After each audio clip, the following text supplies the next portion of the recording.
Ya, creo que ya. No aparece. Ah, ya. Bueno, entonces les decía los métodos de barrera, más que todo también porque previenen las infecciones de transmisión sexual, las ETS, enfermedades de transmisión sexual. De estas hay muchas, unas que son provocadas por bacterias, otras por virus, otras por hongos, otras por parásitos. Entonces, una persona que tiene alguna de estas enfermedades, por ejemplo, la gonorrea, y tiene relaciones sexuales, de ley le va a transmitir a la otra persona. Pero la ventaja de estas infecciones bacterianas es que ya existen antibióticos que les pueden matar a las bacterias.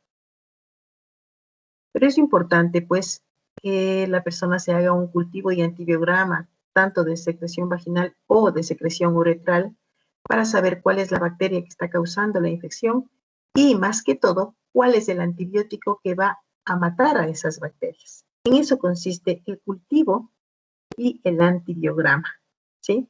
Entonces es el cultivo en donde en un medio adecuado, como el agar nutritivo, agar chocolate, agar sangre, montones de cultivos, de medios de cultivos que hay, en donde se siembra las muestras y se les deja 24 horas a una temperatura de 37 grados centígrados. Entonces ahí se reproducen las bacterias.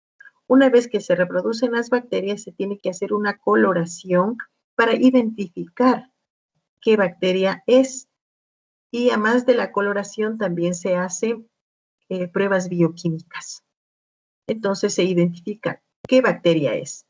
Al saber si es que es una bacteria gram positiva, gram negativa, se coloca antibióticos para gram positivos o para gram negativos y al día siguiente se observa, se le deja nuevamente 24 horas a 37 grados centígrados y al día siguiente se observa si es que ha formado un halo. ¿Qué significa un halo?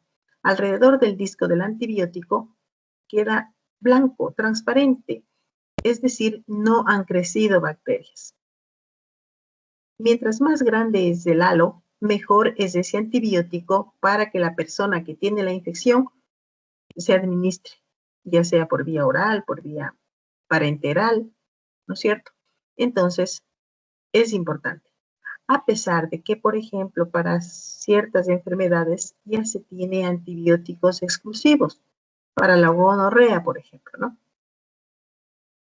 Ahora, la gonorrea, yo diría, tiene la ventaja de que una vez que la persona tiene relaciones con una persona enferma, a los 3, 4, 5, 6 días, ya comienza con una secreción amarillenta, verdosa, espesa, de mal olor, y eso le llama la atención a la persona y tiene que acudir al médico. Una sola inyección o 3 inyecciones, pero siempre y cuando sea el antibiótico adecuado, acaba con la infección. Lo mismo pasa con la sífilis. La sífilis es una enfermedad que, si bien es cierto, no es rápida, no es evidente la infección. ¿Por qué? Porque en el primer periodo el virus está incubando y esta incubación puede demorar un tiempo, pero en este tiempo pasa una segunda fase y ya comienza a hacer daño a los órganos. Puede hacer daño incluso al cerebro, hígado, riñones, corazón, en una segunda etapa. En una tercera etapa ya ha destruido, incluso aparece ya con unos granos en la piel. Qué pena, no les tenía, pero yo les tengo puesto en el aula virtual unas fotografías. Entonces, la persona ya ahí sí, pues ya en la segunda etapa, en la tercera etapa, ya sabe que algo está pasando, pero en la primera etapa no. Por eso es que a los estudiantes de sexto año, a las personas que van a entrar a la universidad, a las personas que piden trabajo, presentan carpetas, les piden la prueba del BDRL, o también le conocen como prueba serológica. Es para ver si es que tienen sífilis. Si es que sale positivo, le dan el tratamiento igual antibiótico, muchas veces igual una sola inyección o 3 inyecciones, si es que es de otro tipo de antibiótico, va a ayudar para acabar con la enfermedad, pero si es que está en una primera fase. En la segunda fase, sí, el antibiótico va a acabar con, con la enfermedad, pero ya dejó destruyendo órganos. Pues ya no es que es tan bueno, ¿no es cierto? En la primera etapa sí, en la segunda ya tiene complicaciones y en la tercera ya dejó destruyendo más los órganos, más problemas. Entonces, estas enfermedades bacterianas, actuando a tiempo, tienen solución. Por ejemplo, la gonorrea. Si es que la persona no se hace tratar a tiempo, puede incluso llegar a producirle ceguera. O en una madre embarazada, pues puede llegar a producir ceguera a su hijo. A pesar de que son enfermedades que pueden ser curadas, pero si es que se trata a tiempo y se trata con el profesional para que él le dé el medicamento adecuado o le mande a hacer exámenes, porque si le da el antibiótico y sigue con el problema, le manda a hacer el examen y en una segunda ocasión, pues ya le puede dar el antibiótico correcto. Muchas veces cuando nosotros estamos con una infección bacteriana por una amigdalitis, por ejemplo, el doctor le da antibiótico, depende. Hay doctores que le mandan antibiótico, pero le dice, antes de comenzar a tomar el antibiótico, hágase el cultivo y antibiograma. La persona se ha tomado ya 3 días, puede que ya esté bastante mejor o bien, pero una vez que tiene el cultivo y antibiograma, ve que ese antibiótico sí podía matar a las bacterias porque las bacterias son sensibles a ese antibiótico, le dice, muy bien, continúe la dosis. Y si le ve que ese antibiótico no le hace nada porque las bacterias son resistentes a ese antibiótico, el médico le dice, mire, vamos a cambiar de antibiótico, suspenda el anterior y tome este. Pero ese ya es a lo seguro porque en el cultivo y el antibiograma salió que ese sí les va a matar a las bacterias, ¿no es cierto? Entonces, si es que la persona está súper mal, el doctor dice, bueno, démosle los 3 días, ojalá que este antibiótico sí acabe con las bacterias. Ahora, si es que es infecciones por virus, ahí depende. Si es que es el VIH, si es que es la hepatitis B, la hepatitis C, son mortales. ¿Cuándo son mortales? Después del periodo de incubación. ¿Cuánto tiempo demora ese periodo? Puede demorar 1 año, 2 años, 5 años, 7 años, 8 años. Por eso es que la gente no toma conciencia, porque no es como lo que está sucediendo ahorita con el virus del SARS-CoV-2, que la persona se infecta y enseguida 4, 5, 6, 7 días, exagerado, 14 días, pero exagerado, ¿sí? Ya está con la enfermedad. Entonces se asusta y son muchas personas que se han contagiado. En cambio, a pesar de que se hace campaña, se indica que el VIH es un virus que causa una enfermedad que es el SIDA y que es mortal, ¿no es cierto? Que la hepatitis B también es mortal, pero sin embargo no hacen caso. ¿Por qué? Porque no es inmediato. Más les asusta la gonorrea que el SIDA. La gonorrea que es provocado por bacterias y que puede tener solución a tiempo, ¿no? En cambio el SIDA no. ¿Por qué? Porque tiene el virus un periodo de incubación hasta que produzca la enfermedad. Una vez que produce la enfermedad, entonces es mortal. Aunque ahora igualito que el SARS-CoV-2, pero la diferencia es que son muchísimos años de investigación. No hay vacuna, pero se han descubierto otros medicamentos que ayudan al sistema inmunológico. En el caso de la hepatitis B, la hepatitis C, cuando ya sale positivo, entonces dice ahí 0 positivo, ¿no? No está todavía con la enfermedad, pero ya se sabe que tiene el virus. Entonces se les da un tratamiento. Lo malo es que es un tratamiento súper costoso. Y otra cosa que no se sabe en un organismo puede ayudarle a defenderse porque el sistema inmunológico está preparado. En cambio, en otros casos no se sabe, sino cuando ya le da la enfermedad. Pero así como que remedio, vacuna no hay, solamente para ayudar al sistema inmunológico. En este caso del virus del VIH y en el caso de la hepatitis. Hay otra infección causada por el virus también, que es bastante común, es el herpes genital o herpes 2. Hay el herpes 1, que es el herpes labial, el herpes 2, que es el herpes genital, y el herpes 3, que es el herpes zóster. Ninguno de los virus son el mismo virus, sino que le ponen así herpes porque en todos los casos aparecen unas ampollas, que se le conoce también como fuegos en los labios. Dice que ha salido un fuego, ¿no es cierto? Son unas ampollas. Entonces, por eso le han puesto el nombre de herpes, pero puede ser el herpes labial, que es producido por un virus, el herpes genital por otro virus y el herpes zóster por otro virus. No tiene nada que ver el uno con el otro. El herpes genital tiene transmisión sexual. Este herpes es incurable. Lo que sucede es que hay temporadas que aparecen esas ampollas, hay temporadas que no aparecen. Hay temporadas que aparecen, hay temporadas que no aparecen. Pero esté o no esté con las ampollas, la persona puede transmitir la enfermedad. No tiene cura. Aunque ahora hay unos medicamentos que son antivirales.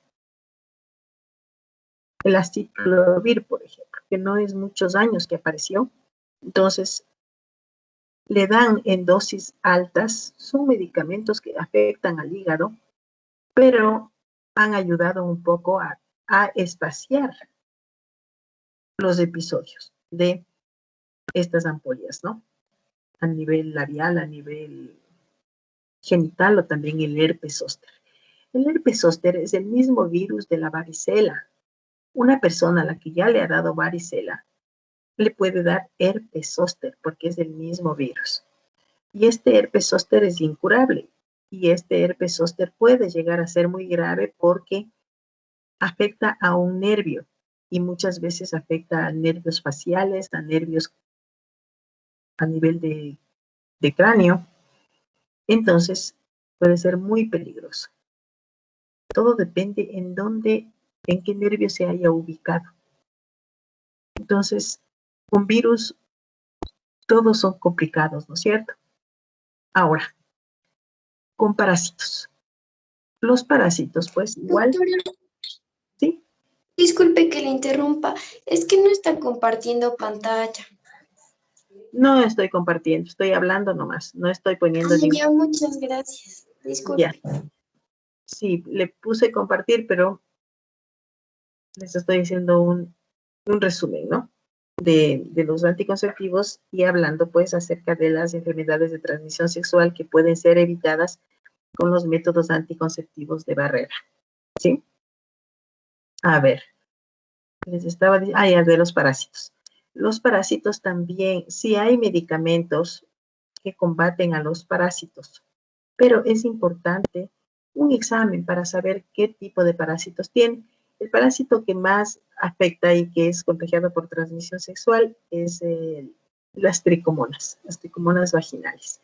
Hay también las tricomonas intestinales, pero la tricomona de estas pueden ser contagiadas si es que un hombre o una mujer están enfermos. De ley, la persona va a acudir porque hacerse atender. ¿Por qué? Porque tiene unas comezones muy grandes cuando es por tricomonas, unas comezones terribles. Entonces, igual secreciones, mal olor y todo eso, entonces tiene que acudir a hacerse ver. Pero el problema es la automedicación. Me pasa esto, tómate esto. O van donde la persona no indicada, ¿sí? Entonces, por ejemplo, puede ir, tengo problemas, tengo una secreción, estoy con picazón, ya, tome, para hongos ha de ser. Y no es hongos, son parásitos. Entonces sí es importante, pues para eso están los bioquímicos clínicos de nuestra facultad, ¿no es cierto?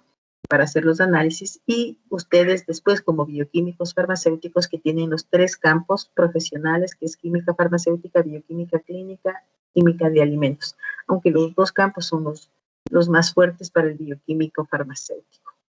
Entonces ahí un examen para identificar de qué parásito se trata, ¿sí? Ahí es una un fresco de secreción vaginal, y ahí se les ve moviéndose a las tricomonas, a los trofozoitos de las tricomonas, ¿sí? Que es el parásito que se transmite por contacto sexual. Claro que hay otros parásitos incluso que se transmiten en los baños, por ejemplo, los oxiuros, ¿no? O, por ejemplo, en asientos, si es que una persona está infectada, deja huevos y oxiuros, todo depende, ¿no? O puede estar ahí en algún sitio, digamos, con un terno de baño, está en un asiento, los oxiuros quedan ahí, no necesita transmisión sexual, pero si es que una persona tiene estos oxiuros, pues puede también transmitirlos. Son más, un poco más raros, pero sí hay, ¿sí? Bueno, ¿qué más? Hongos. Cuando es por hongos, también hay los antimicóticos, los medicamentos antimicóticos, pero no son tan fáciles de combatir los hongos. Puede pasarse con el tratamiento 3 semanas, 4 semanas, 5 semanas, y a veces hay que seguir tratamientos muy largos. Y aún así, es difícil combatir a los hongos. No es tan fácil. Entonces es preferible evitarlo. Entonces, les he hecho un resumen de las enfermedades de transmisión sexual, que pueden ser por hongos, por bacterias, por virus o por parásitos. Y en ese caso son los anticonceptivos de barrera los que pueden evitar estas enfermedades. Algo que no les dije también, los métodos definitivos. Ustedes han de haber escuchado de la ligadura, ¿no es cierto? La vasectomía, la tubectomía. Entonces, son operaciones. Estos son, a ver, yo les hice un dibujito en delante a los chicos. A ver, aquí está. Yo les decía, supongamos que esta parte amarilla, ahí sí están viendo. Sí están viendo, ¿no? Sí, profe. Ya, yo les decía, por ejemplo, que esto sea las trompas de falopio, ¿sí? Del un lado y al otro lado otra trompa de falopio. Entonces, ¿qué es lo que hacen? Le abren más o menos unos 5 o 6 centímetros, ¿sí? Y le buscan a la trompa de falopio, le amarran aquí, le amarran acá y le cortan en la mitad. Ya queda suelta la trompa de falopio de tal manera que ya no puede continuar el óvulo hasta el sitio donde puede ser fecundado, ¿sí? Entonces, esta ya es una cirugía, que esta ya es definitiva. Ahora lo que le hacen es amarrarle, amarrarle y cortarle. Entonces ya no hay nada que hacer. Antes solo le amarraban un amarrado, de tal manera que se podía zafar y podía continuar el óvulo, ¿sí? Ahora más bien hay mujeres que quieren hacerse amarrar nuevamente, no más bien, coser nuevamente. Aquí están sueltas las trompas de falopio y nuevamente que le cosan. Son operaciones súper costosas y no dan resultado más que en 1% de personas. Porque supóngase volverle a la trompa de falopio como era y a cuánto tiempo que estuvo cortada, ¿no es cierto? Y más que todo, estas trompas de falopio tienen adentro una especie de pestañas, que son unos músculos que ayudan para que el óvulo se mueva, le transportan hacia al óvulo. Entonces, si en esta parte ya no hay esas pestañitas de esos músculos, viene y se queda ahí, porque por más perfecta que sea la cirugía, nadie puede volverle a poner esos musculitos que son los que se contraen y le van transportando al óvulo. Entonces, realmente, según las estadísticas, 1%, pero el costo es altísimo. De tal manera que solo personas que tienen mucho dinero pueden acceder a ese tipo de operaciones y con el riesgo mayor de que no dé resultado. Entonces, este método es un método definitivo. Cuando ya la pareja tiene los hijos que desea tener porque han planificado tener tantos hijos y pues se hace la ligadura. En el caso del hombre, es una operación súper más sencilla. ¿Por qué? Porque lo que cortan nada más es piel. Piel en el testículo. Le encuentran a los tubos que transportan los espermatozoides para que estos salgan junto con el semen, ¿no? Entonces, El hombre que sea realizada esta cirugía sí va a tener eyaculaciones, pero en esas eyaculaciones, en ese semen, no va a haber espermatozoides. Por lo tanto, no va a haber fecundación. Entonces son métodos definitivos que las personas toman esa decisión para no estar todo el tiempo pues con otros métodos y con el riesgo de un embarazo. Porque si es que la pareja decidió 2 hijos, decidió 3 hijos, ¿no es cierto? Eso ya depende de cada pareja, porque ya saben todo lo que necesitan los hijos, ¿no es cierto? Entonces decidieron y ya quieren pues un método definitivo. Y definitivo no es ponerse un implante para 5 años, ¿no? ¿Por qué? Porque digamos que tiene unos 33 años y se pone el implante a los 38 y ya se saca y a esta edad no conviene un embarazo. Y peor si es que es a los 40, 42 años. Y sí hay casos de embarazos a esas edades, pues no, porque mientras haya la ovulación, pues puede haber un embarazo, hasta de más edad, ¿sí?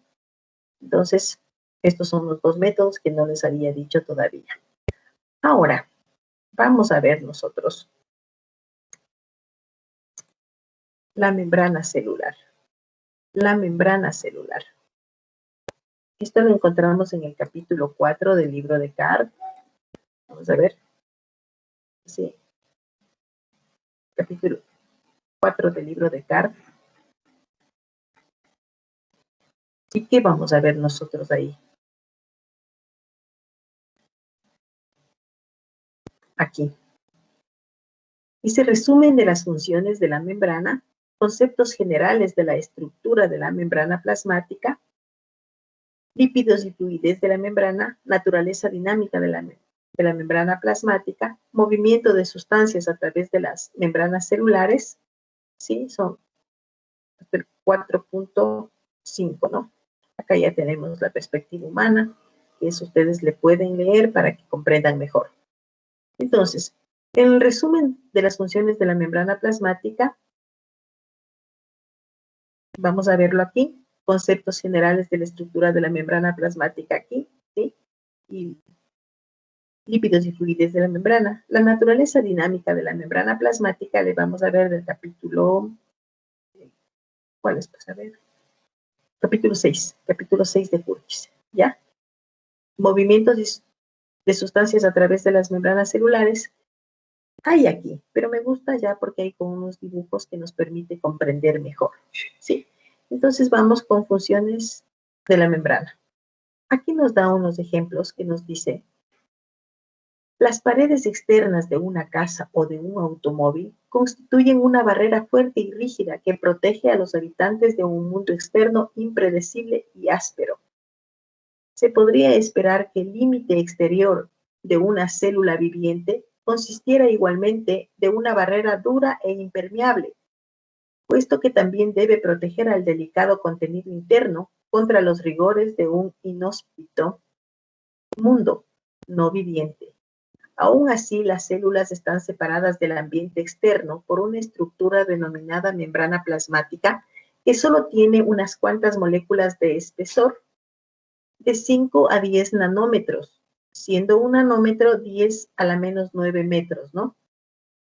La micra es 10 a la menos 6 metros y el Armstrong 10 a la menos 10 metros. Se necesitarían 1000 membranas plasmáticas apiladas una sobre otra para igualar el espesor de una sola página de este libro. ¿Qué nos dice aquí? Así como las paredes externas de una casa le protegen, ¿no es cierto? Así se pensaría que la membrana plasmática le proteja a las células.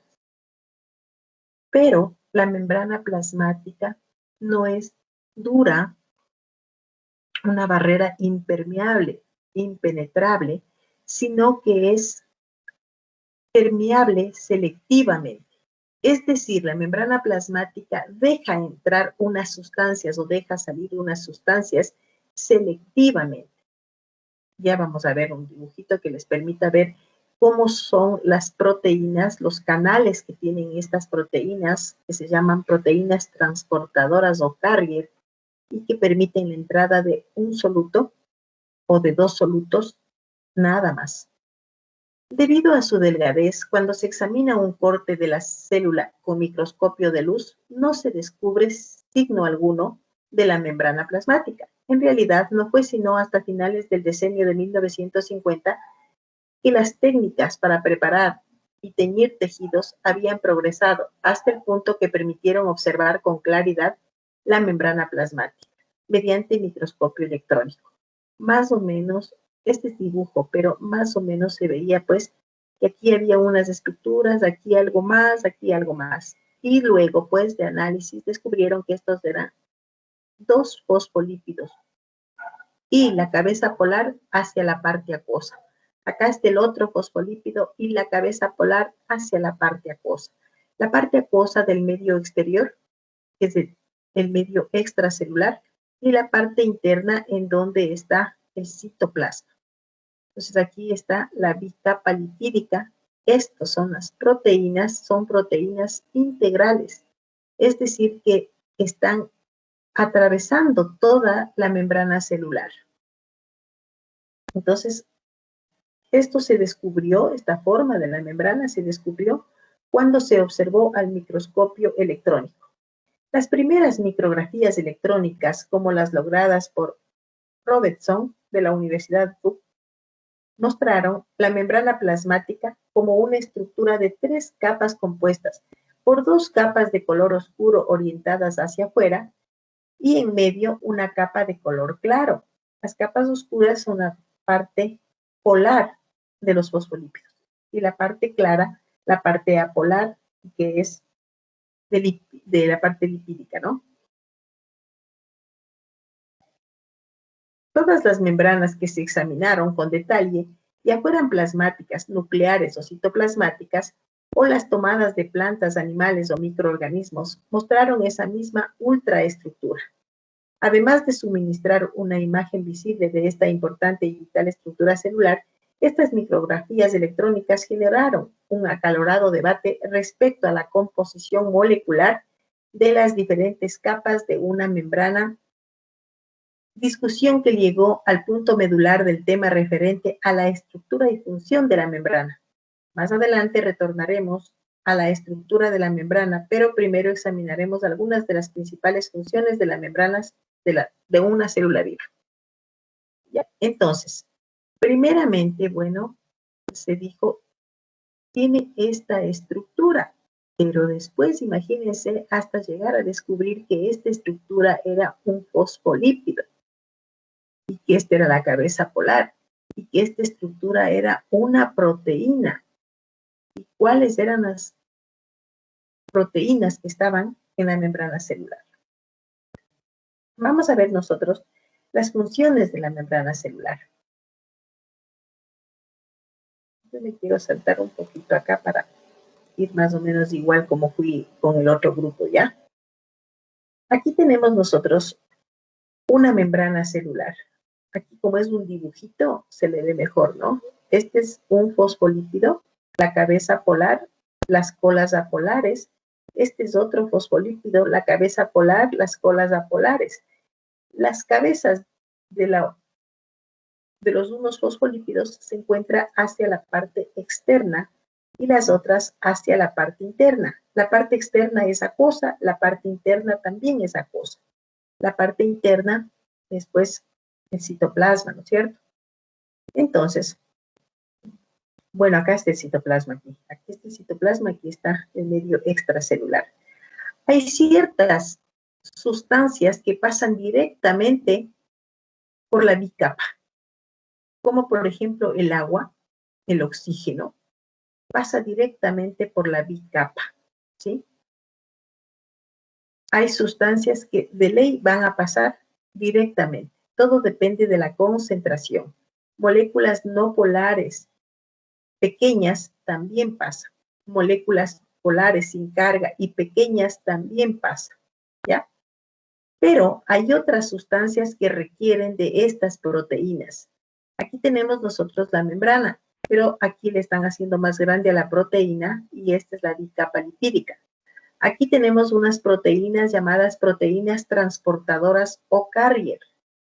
Estas proteínas tienen un canal que cambia su configuración cuando va a entrar un soluto y le deja entrar, ¿sí? Entonces, estas se llaman proteínas transportadoras o carrier. Hay otras proteínas que tienen igual unos canales, pero son canales iónicos. Ahora, estas proteínas carrier se unen al soluto específico y sufren un cambio conformacional y le transfieren al soluto de un lado al otro de la membrana, que puede ser de afuera hacia adentro o de adentro hacia afuera. Hay tres tipos de proteínas carrier.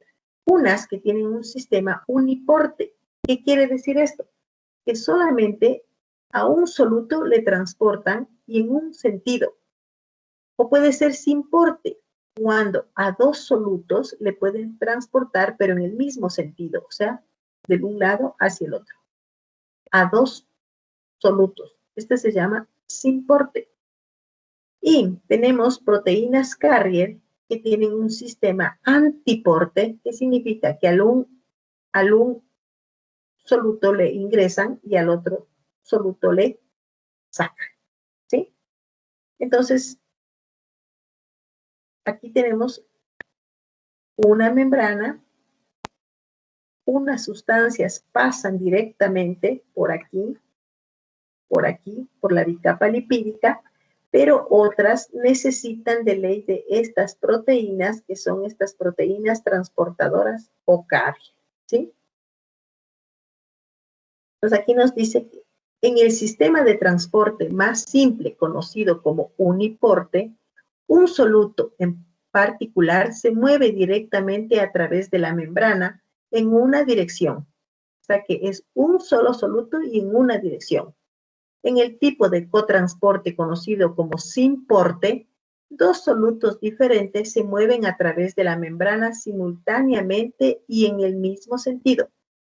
Frecuentemente, un gradiente de concentración que involucra a uno de los solutos transportados impulsa el transporte del otro. Por ejemplo, un gradiente de concentración de iones sodio frecuentemente impulsa el cotransporte de moléculas de glucosa. En otro tipo de sistema de cotransporte conocido como antiporte, dos solutos diferentes se mueven a través de la membrana simultánea y secuencialmente en sentidos opuestos. La bomba de sodio y potasio es un ejemplo de sistema de cotransporte que implica un antiporte, porque entra el sodio, sale el potasio, o entre el potasio, sale el sodio. Todo depende de la concentración de sodio y potasio en el interior de la célula y en el medio extracelular, ¿sí? Las proteínas que forman canales no se unen al soluto, sino que forman poros hidrofílicos que atraviesan la membrana, permitiendo exclusivamente el pasaje de iones. Son canales iónicos. Este tipo de ion se selecciona de acuerdo al tamaño y a la carga. Los canales iónicos se encuentran generalmente cerrados en una especie de compuerta que impide el paso libre, ¿no?, de los iones por el poro. Los canales pueden abrirse por un intervalo de tiempo breve como respuesta a distintos tipos de estímulos, permitiendo el pasaje de un ion específico a través de la membrana. Ahora, a estas proteínas se unen carbohidratos y forman las glucoproteínas, o se unen lípidos y forman las lipoproteínas. Esto es lo que ustedes ya vieron pues en señalización celular, que existen unas células en donde hay unas moléculas de reconocimiento y le reconocen a una sustancia, le permiten el ingreso, ¿sí? Cuando a estos lípidos, porque aquí están las proteínas, les digo que los carbohidratos unidos a las proteínas son glucoproteínas, o los lípidos unidos a estas proteínas son lipoproteínas. Pero si acá en esta parte tenemos nosotros estos lípidos unidos a carbohidratos, entonces decimos que son glucolípidos o lípidos lípido, a ver, carbohidratos unidos a los lípidos, entonces serían glucolípidos, los glucolípidos, ¿sí? Entonces son moléculas de reconocimiento para reconocer sustancias que están acá afuera y ligarse, permitir el ingreso. ¿Estamos? Entonces, dicho eso, me voy a ver las funciones de la membrana. Primero, compartimentalización. ¿Qué significa esto? Significa que las membranas están formando compartimientos. La membrana plasmática o celular está separando una célula de otra, pero también las membranas de los organelos están separando un organelo de otro y separando del contenido de la célula, de todo el contenido de la célula. Por aquí tengo una célula, esta célula. Esta es una célula vegetal, ¿no es cierto? Que tiene membrana celular, pero también tiene pared celular. Entonces, veamos la membrana celular. Esta es la membrana celular, ¿sí? Y esta membrana celular le está separando de otra célula. Para este lado, para este otro lado, para este otro lado, para acá abajo, ¿ya? Ahora, dentro de la célula tenemos los organelos. ¿Qué organelo será este? Este largo que está de color celeste aquí. ¿Qué organelo será? ¿Qué organelo será este? ¿Qué organelo será este? Este es número 1, este es 6 y este 7. Ya, 1, 6 y 7. Véanle, 1, 6 y 7. Ya. Antonella, Anaí, Chamorro. ¿Cuál es ese organelo 1? El que estaba de azul. Claro, Por no, eso pero es que los problemas, yo me... le dije, véanle bien, mírenle. Antonella. A ver. 1, 6 y 7. ¿Cuál es el 1?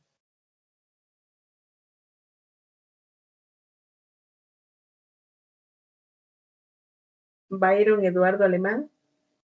¿Cuál es el 1?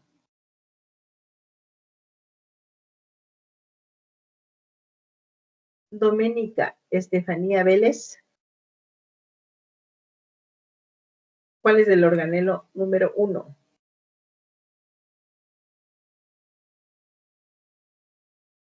Hilda Villarreal.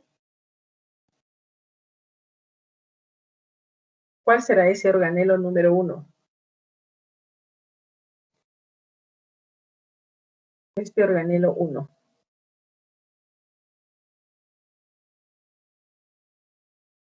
José Raúl.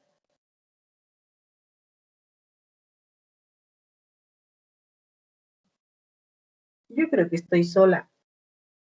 Carla Estefanía Torres. Aquí, profe, era creo que el que estaba de azul y el 7 me parece aquí tenía un color medio... No, yo le estoy preguntando el 1. Ya les he Ah, puesto. sí, el Estoy medio uno. celestito. Sí, Estoy alcanzó a diciendo visualizar, lo creo que resto. era ¿Cuál ese. es esto? Este. Este es el 1, es el 6 y este es el 7. ¿Cuál es el 1? El de hidrolasas ácidas. Ingrid Castro. ¿Cuál es el organelo número 1?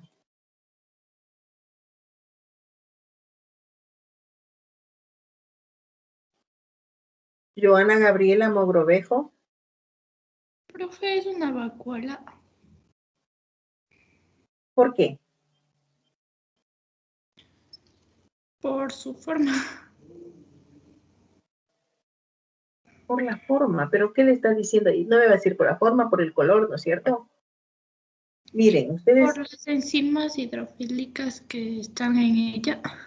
¿quién dice que por eso, esa era la clave? Hidrolasas ácidas. ¿Sí?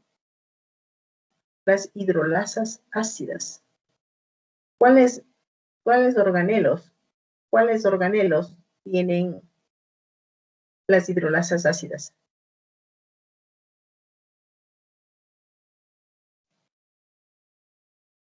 ¿Cuáles? Las vacuolas. ¿Y cuáles más? Y los lisosomas.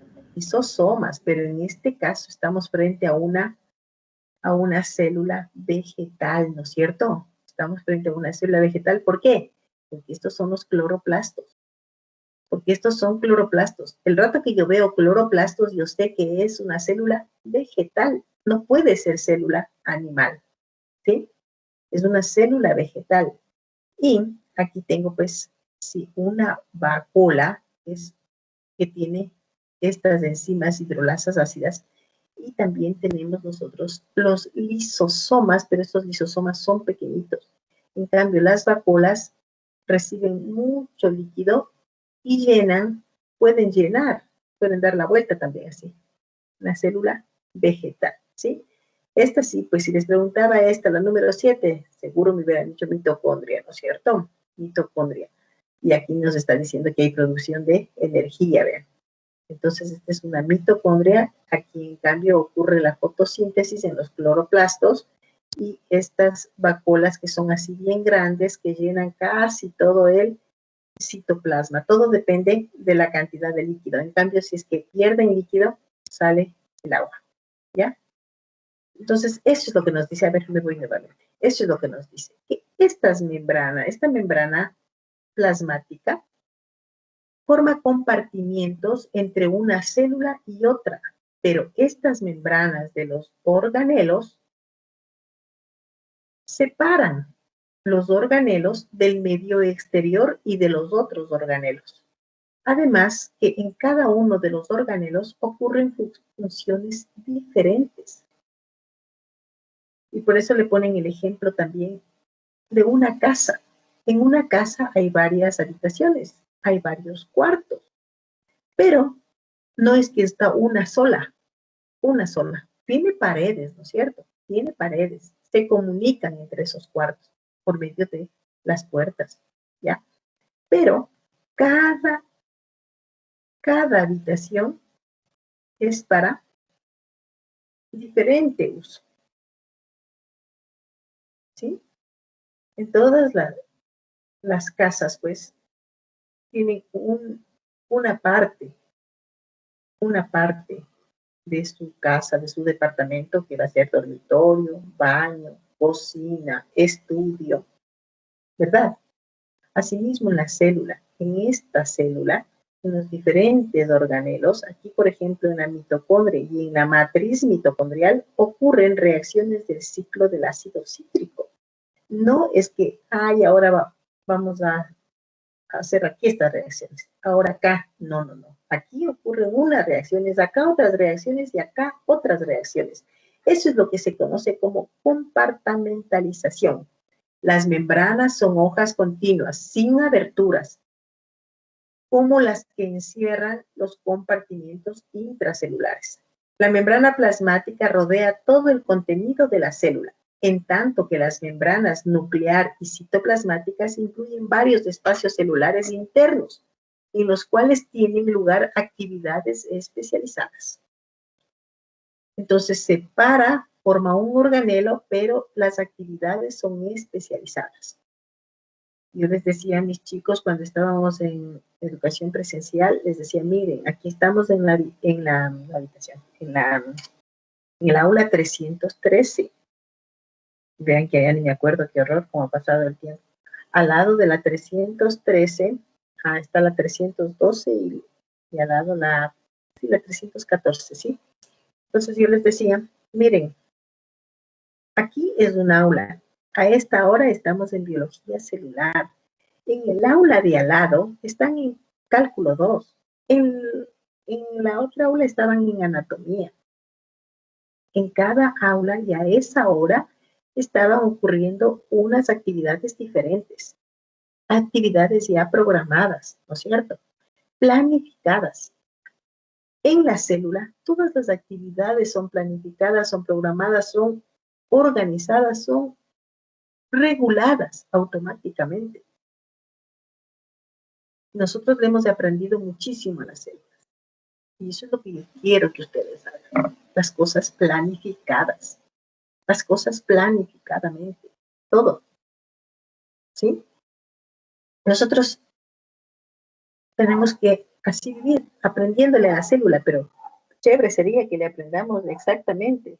En la célula ocurre todo automáticamente. Cuando falla, ahí es cuando se nota las grandes enfermedades, los problemas, porque está una molécula con una concentración un poquito más alta o porque está un poquito más baja. La glucosa, un valor de 70 a 100, así nos funciona bien. Muy alta, problemas, diabetes.